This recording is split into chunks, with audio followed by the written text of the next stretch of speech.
So we'll go with general examination of CVS.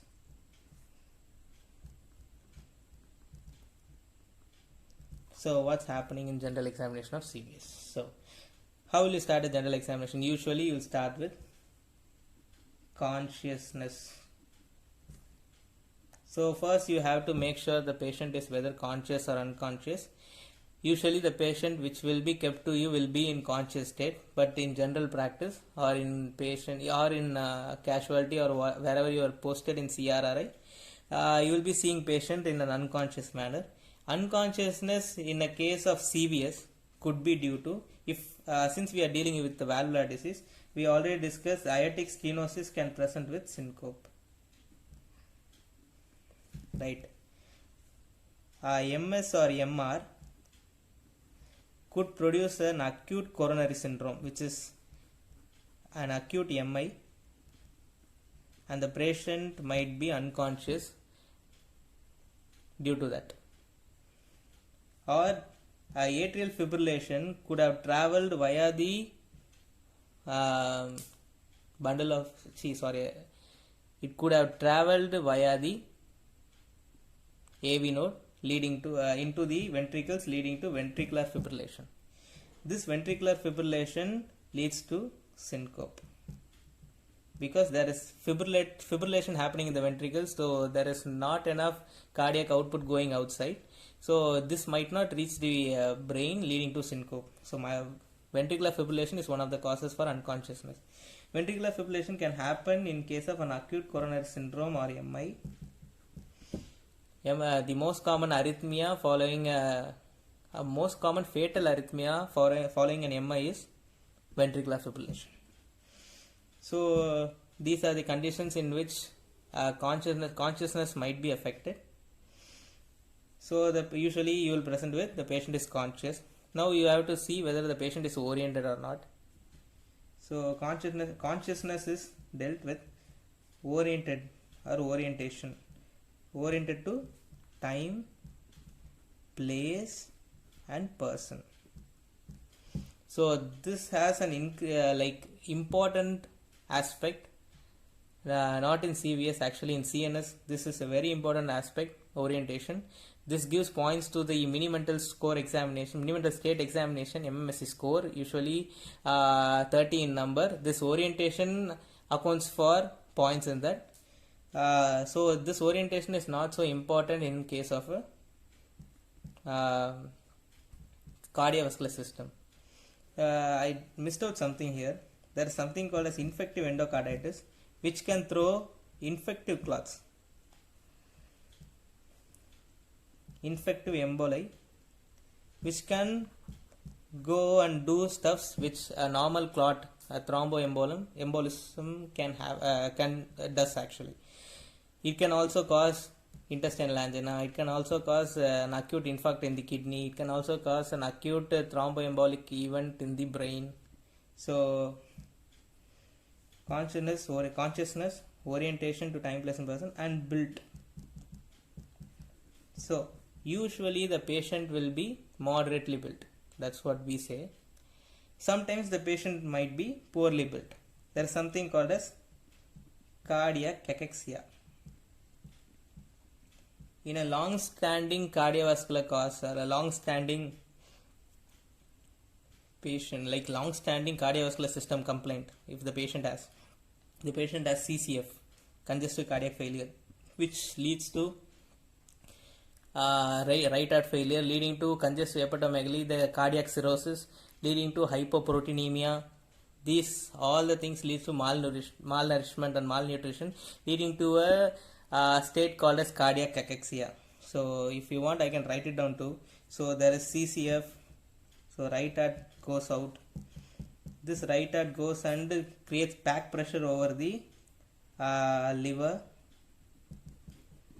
Back pressure over the liver, leading to something called as cardiac cirrhosis. So you would have studied like nutmeg liver and all, right? Nutmeg liver is a chronic venous congestion of the liver. So when this chronic venous congestion happens for a long time, there will be increase in the proliferation of the fibroblasts which are present inside, leading to fibrosis and cirrhosis of the cirrhosis of the liver, leading to something called as cardiac cirrhosis and portal hypertension. This cardiac cirrhosis leading to end organ damages like hypoproteinemia, which is one of the main complications of liver failure. Hypoproteinemia leading to malnourishment. This malnutrition can lead to something called as cardiac cachexia. Cardiac cachexia could be also due to the increased inflammatory cells and increased interleukins which are present, which can lead to conditions like cardiac cachexia. So, built-in nourishment we talked about. The next thing we need to go into is pallor. As I was dealing with the cardiovascular system, I didn't tell you about something which is very commonly seen in the cardiovascular system, which is anemia. And actually an anemia could be a reason for the cardiovascular problem, and even a cardiovascular problem can lead to something called as something like anemia. So let me tell you about the conditions which can lead to anemia, with a cardiovascular condition which can lead to anemia, and how anemia causes cardiovascular problems. So first I will deal with how anemia causes a cardiovascular problem. So anemia. So when there is anemia, there is hemodilution happening. Correct, right?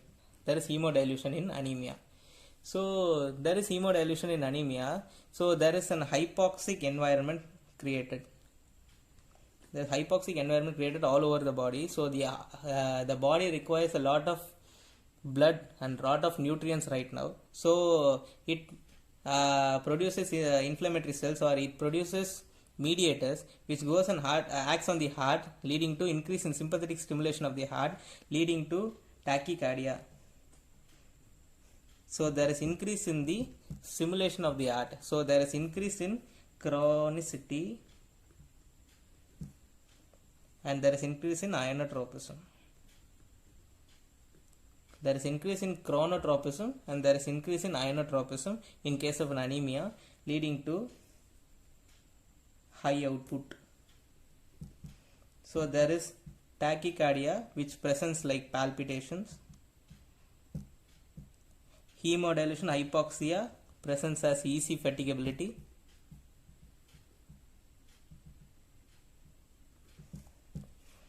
So high output state, if the these two are the main symptoms the patient will complain in case of a anemic patient.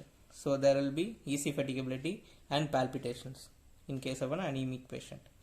So what are the causes of what are the cardiovascular causes which can cause anemia? Are infective endocarditis, which is one of the most important cause for anemia. Infective endocarditis can present with anemia.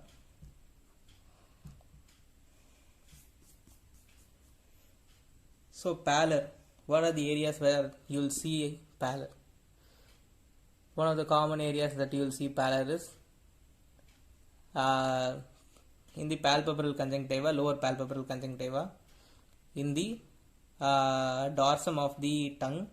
Usually in an anemic patient, the dorsum of the tongue looks shiny, loss of papillae, and there will be pale or whitish in color, and there will be pale palms, pale soles, the creases will go off, and then the nails will look pale.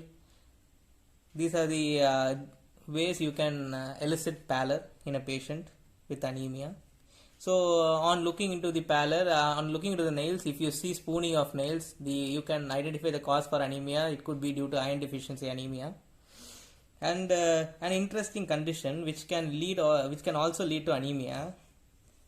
A patient with aortic stenosis, if the patient presents with anemia, what could be the diagnosis? Think about it. If you come across something like this, I'm sure you would have came across this, but you wouldn't have remembered about it.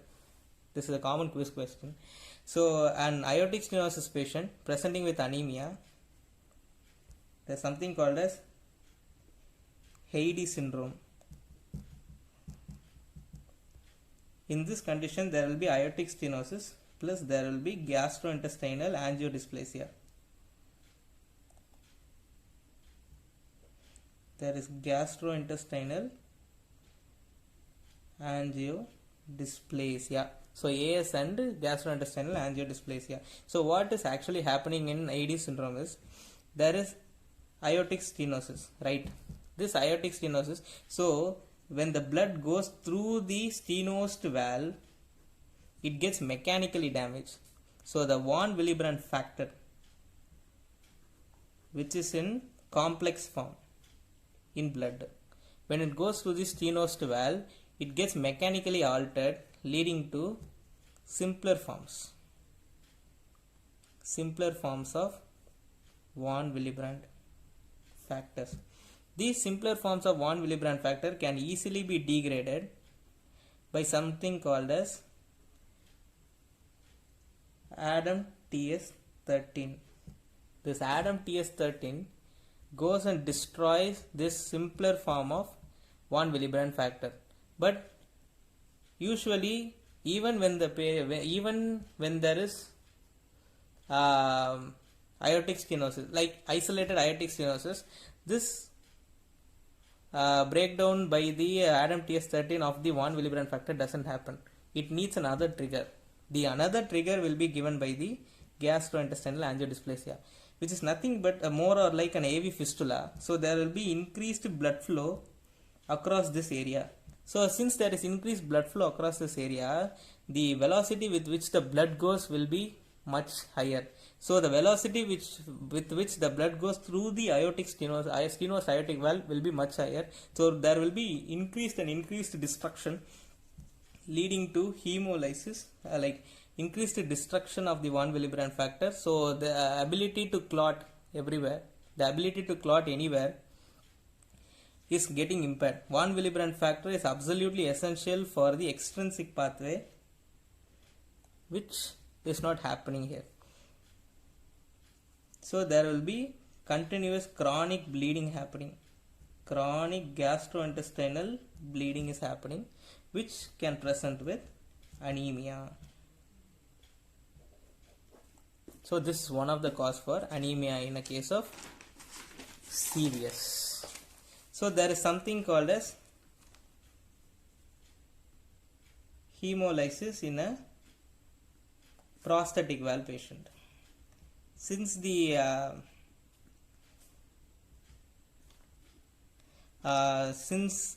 blood is flowing through the prosthetic valve is not so compliant when compared to compliant as a normal valve. So when it goes and hits the prosthetic valve, they go for hemolysis.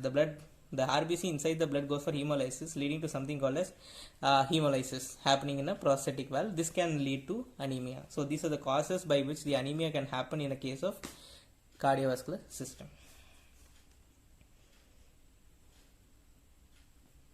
So the next thing will be jaundice or icterus. The causes for icterus in a case of cardiovascular system. So as we have already discussed, right heart failure, congestive hepatomegaly or nutmeg liver. This can present with jaundice. So when you see a patient, when you see a chronic pulmonary artery hypertension patient or like the patient with the cardiac low ejection fraction of left ventricle who's on drugs, when he presents with jaundice, you should be aware that there is a condition called as congestive hepatomegaly, so which leads to jaundice. And there is another condition, since there is LVF, left ventricular failure, the blood going to the liver gets impaired, which leads to ischemic hepatitis.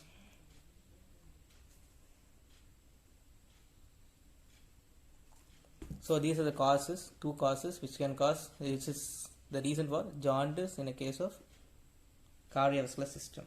The next thing is cyanosis. The word cyanosis usually seen in either CVS or RS. Cardiovascular system causes of cyanosis are usually what cyanosis is deoxygenated hemoglobin when it is more than 4 gram per deciliter. It is called as cyanosis. This is a recent change which is made in 20th edition of Harrison. It was 5 in 19th and 18th. It is 4 in 20th edition of Harrison. So 4 gram per deciliter is essential for formation of cyanosis. And there is a condition called as methemoglobinemia.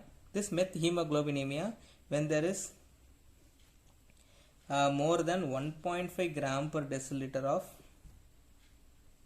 methemoglobin, it can present with cyanosis. So what are the causes of cyanosis? There could be central cyanosis or it could be peripheral cyanosis. So central cyanosis, we have all the cyanotic heart diseases.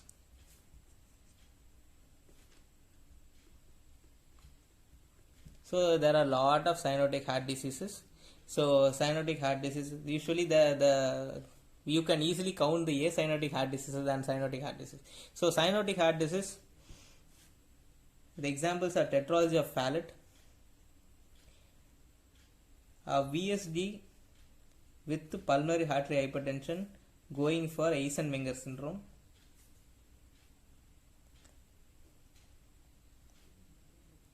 Actually, an isolated VSD is an acyanotic heart disease, but when it is associated with pulmonary hypertension leading to Eisenmenger syndrome, it goes in for a cyanotic heart disease.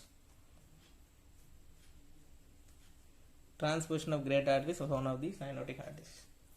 So these cyanotic heart diseases can create something called as chronic hypoxic state, which is a etiology for the formation of clubbing. So we'll deal with cyanosis now and then we'll get into the clubbing. So cyanotic heart disease, TOF, VSD and TGA. So what are peripheral cyanosis? What are the causes of peripheral cyanosis? When there is increased stasis in the periphery of the blood leading to peripheral cyanosis. So the condition is polycythemia. This polycythemia could be due to primary or secondary. Primary is due to polycythemia vera. They have the mutation in JAK-STAT pathway mutation, JAK2 STAT pathway mutation, and secondary is due to chronic hypoxic state in high altitude conditions. The patient in anemic hypoxia, the patient has a chronic hypoxic condition leading to increase in erythropoietin secretion, leading to increase in the RBCs, which leads to increased viscosity, which has its own problem like thrombosis, embolism, everything can happen. Or the patient might be on oral contraceptive pills. These oral contraceptive pills are increased risk factor for thrombosis and all. So the differentiating point between primary and secondary is, in primary there will be increased erythropoietin levels, in secondary there will be increased erythropoietin levels. So there will be normal erythropoietin or decreased erythropoietin. There will be increased erythropoietin. So we have central and peripheral cyanosis. So the next thing that we need to know about is clubbing.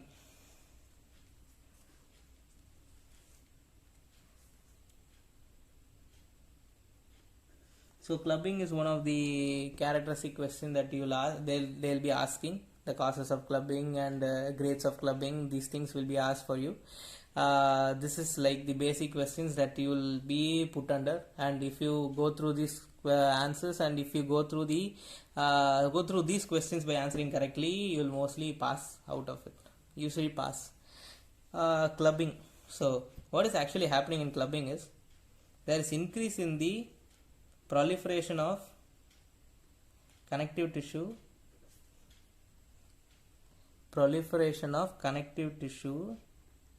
in nail beds. The reasons which were put forward are increased in platelet derived growth factor and increase in vascular endothelial growth factor. This is the proved theory. This is the recent theory for the formation of clubbing. So when there is a chronic hypoxic condition like cyanotic heart disease or could be left atrial myxoma. So the causes of CVS causes are chronic hypoxic conditions like cyanotic heart disease,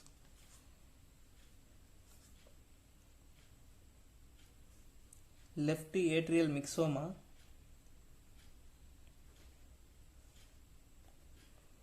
or liver cirrhosis, cardiac cirrhosis.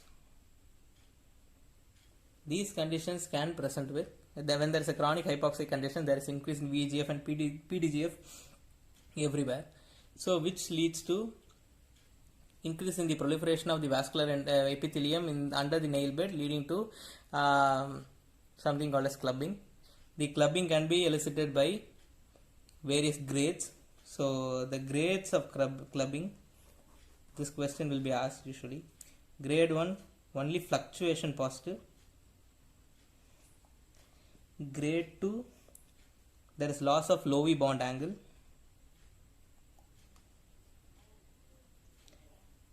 Or Shamrock sign gone.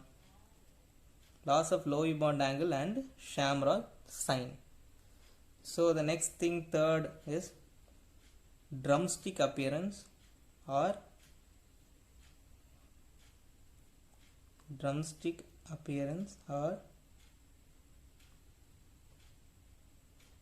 parrot beak appearance. You can easily make out like drumstick and parrot beak appearance. And grade 4 clubbing is nothing but hypertrophic pulmonary osteoarthropathy, which is like the diagnostic. If you see a patient with hypertrophic pulmonary osteoarthropathy, you have to search for a CA lung. Usually the patient will be associated with a CA lung, and there is something called as primary hypertrophic obstructive pulmonary arthropathy, which is not associated with CA lung. So we've dealt with clubbing, and the next thing should be dealt with. So what are the things? So conscious, oriented to time, place and person, moderated, built and nourished. No pallor, no icterus, no cyanosis, no clubbing, no generalized lymphadenopathy, no pedal edema. This is how we will go. So the next thing will be generalized lymphadenopathy.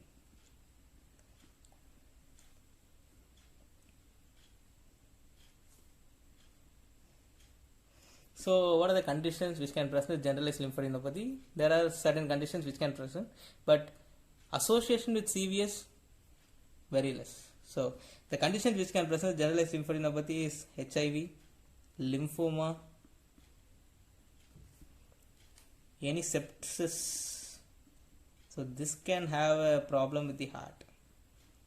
Any disseminated infections can present with generalized lymphadenopathy. So these are conditions present with generalized lymphadenopathy. So the sepsis can have a effect on the heart. So next thing is pedal edema. This is very important in the case of heart. Pedal edema corresponds to whether the heart is functioning well or not, whether the heart has undergone failure. If the heart has undergone failure, the patient presents with pedal edema. Usually when there is a right heart failure, the patient presents with edema over abdomen and edema over legs. So there is leg edema and pedal edema and abdominal edema in the case of right heart failure. So most common cause of right heart failure is left heart failure. Left heart failure leading to pulmonary edema, pulmonary artery hypertension, which leads to right heart failure. Right heart failure presenting with congestive hepatomegaly or cardiac cirrhosis, portal hypertension, abdominal distension and pedal edema. So we've covered the general examination of usually what you'll do for every case. Now we have to go into the something called as vitals. Vitals are absolutely essential here actually. Vitals will help you to make the diagnosis here. So what are the normal vitals that you'll usually do? One is you'll go for pulse. So we go for heart rate or pulse rate, blood pressure measuring, temperature, respiratory rate, JVP, and hydration of the patient. This is how we will go. And you also go for urine output. So vitals, first we'll go with pulse rate. So we'll go with pulse. The subheadings by which a pulse will be monitored is rate, rhythm, character, volume, radio-radial or radio-femoral delay. Next thing, felt in all peripheral pulses.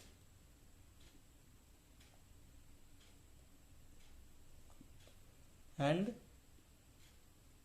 one thing is what is the next thing?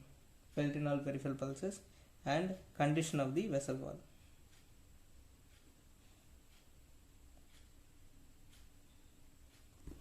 So coming into the rate. So pulse rate is measured for usually for 1 minute, but we won't do this 1 minute thing, but it is better to measure for full 1 minute. So there is the interpretation will be like tachy or brady. There are a lot of conditions which causes tachy, a lot of conditions which causes brady, which you will actually know. So the next thing will be rhythm. The rhythm could be regular rhythm or irregular rhythm.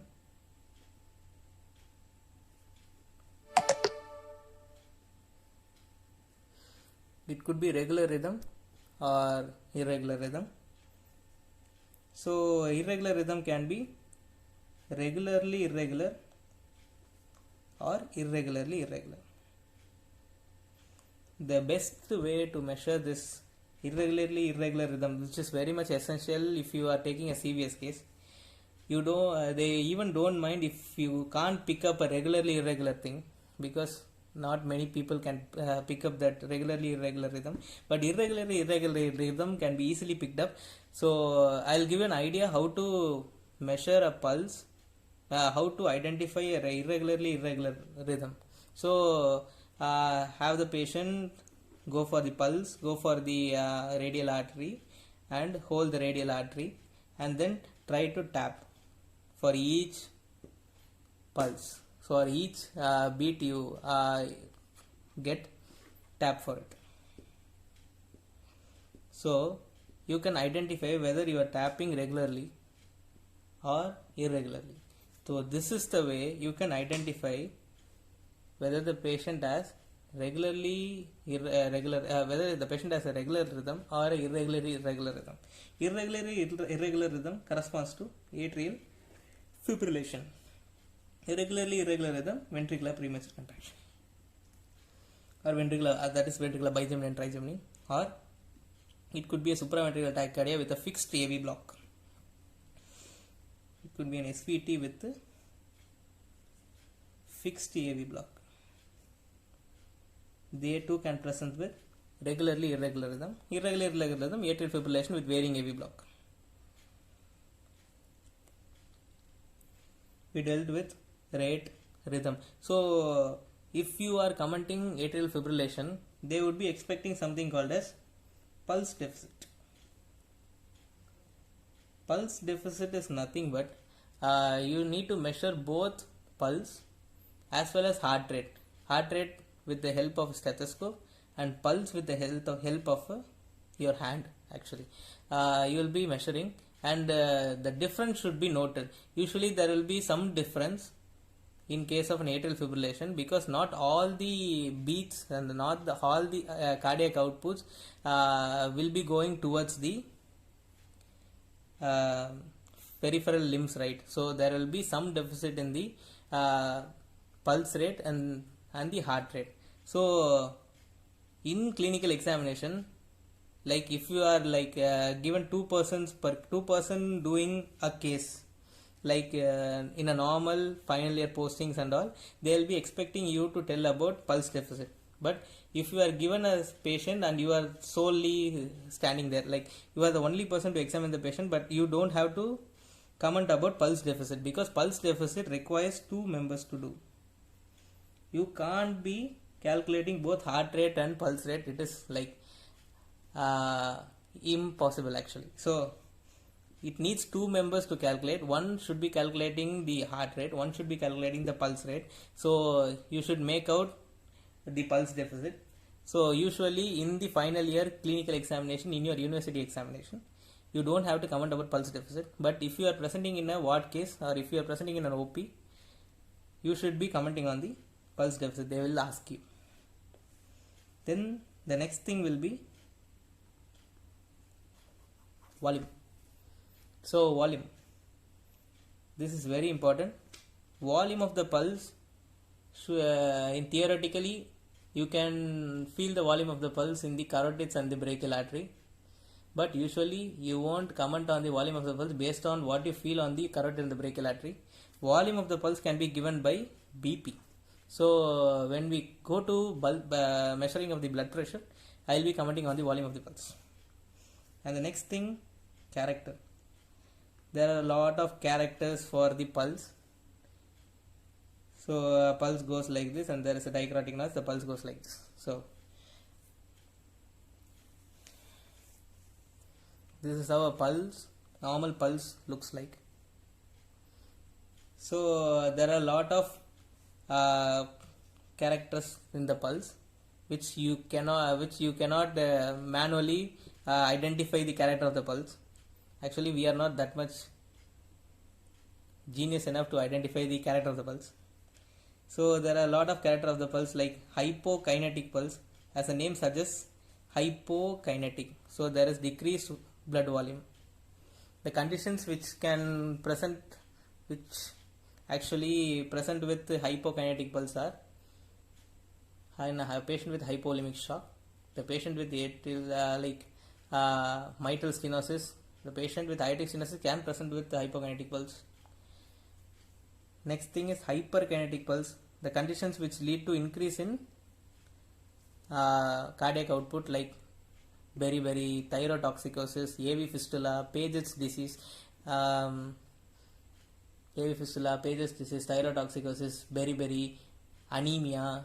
These are the conditions which can present with hyperkinetic pulse. Even hyperkinetic pulse can be seen in aortic regurgitation. Then we have something called as pulsus parvus et tardus, which is nothing but a slow rising pulse with a late systolic peak. Slow rising pulse with a late systolic peak, which is classically seen in aortic stenosis. Pulsus parvus et tardus. The next thing is pulsus bisferens. Pulsus bisferens is nothing but there are two peaks in a single pulse. There is a single in a single pulse there are two peaks. This is pulsus bisferens. Pulsus bisferens is seen in aortic regurgitation, like severe aortic regurgitation or aortic stenosis with severe aortic regurgitation. Usually seen in these conditions, pulsus bisferens. And there is something called as pulsus alterans. Pulsus alterans is, so alternating pulses will be like one pulse will be high volume pulse and there is a low volume pulse, high volume pulse, low volume pulse, high volume pulse, low volume pulse. This is called as pulsus alterans, which is seen in left ventricular failure. The mechanism behind is, so when there is filling in the left ventricle doesn't pump very well, okay, due to failure. So first it pumps a small volume. So then since it is a failed left ventricle, it takes a longer time to pump. So the blood gets pulled in. The blood gets stored inside the left ventricle, which increases the size of the left ventricle. So now we are going to apply something called as Laplace law. So the force of contraction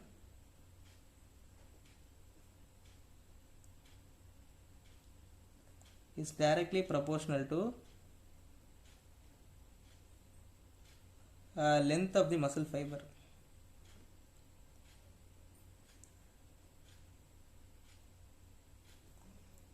Actually, it's Starling's law. So in Starling's law, the force of contraction is directly proportional to the length of the muscle fiber. So since the blood is getting pulled in, so the heart will goes on increasing in size. The left ventricle goes on increasing in size. Now the length of the muscle fiber will be longer when compared to the length of the muscle fiber which was before. And now when it contracts, the force will be so great, it produces a high volume pulse. So there is a high volume pulse, and then it goes and contracts leading to the low volume pulse, and goes and contracts high volume pulse. So there will be like pulses alternate. So there will be high volume pulse and low volume pulse in an alternating manner, which is seen in left ventricular failure.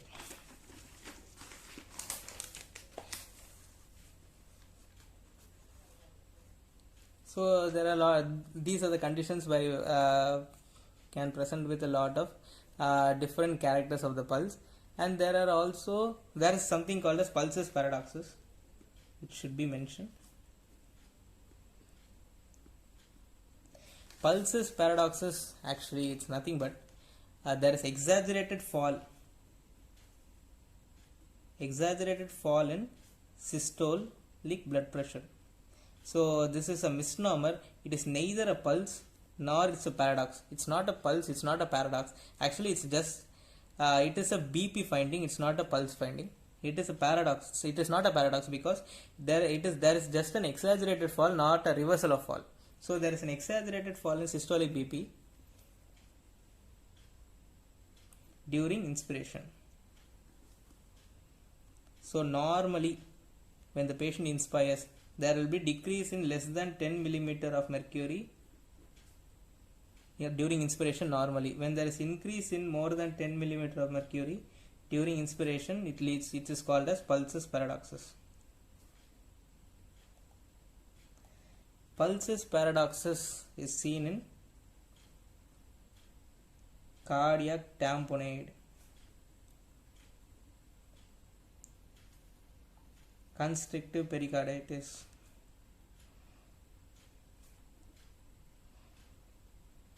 so these are the conditions in which there is something called as pulses paradoxes. So there is something called as reverse pulses paradoxes.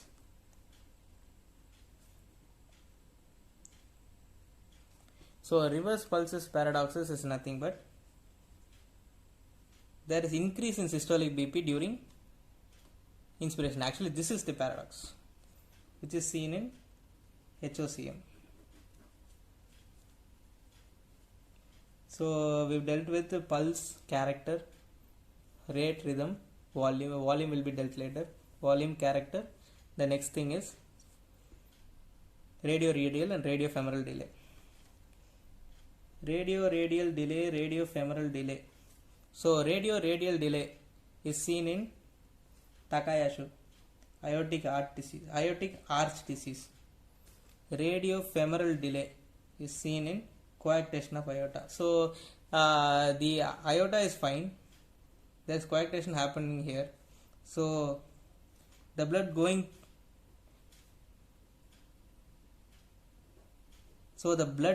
through these arteries will be for normal, and the blood going after this constriction will be less. So there will be radiofemoral delay. In radio-radial delay, so when there is aortic arch obliteration happening here, the blood going through the left side will be lesser when compared to the blood going through the right side. So in Takayasu there will be radio-radial delay. Felt in all peripheral pulses, which is very important. So peripheral pulses, if not felt, when the lower limbs are not felt, it's coarctation of aorta. When the lower limbs are, in case of a hypovolemic shock, the pulses will not be felt, it will be felt very feeble.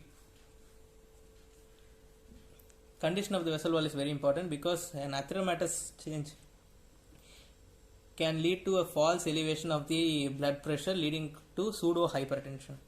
So there is something called a pseudo hypertension which is seen in inelastic arteries.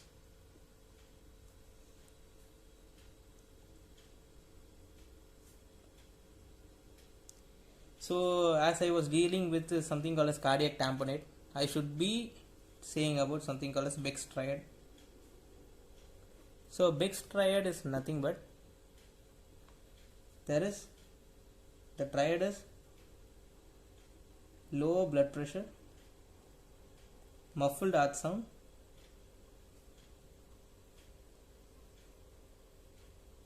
raised JVP. So this is the Beck's triad.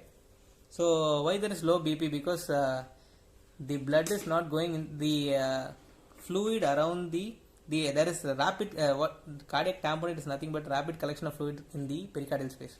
So this has a tamponating effect, dampening effect over the heart. So it doesn't allow the heart to contract and relax properly, which leads to decrease in the cardiac output.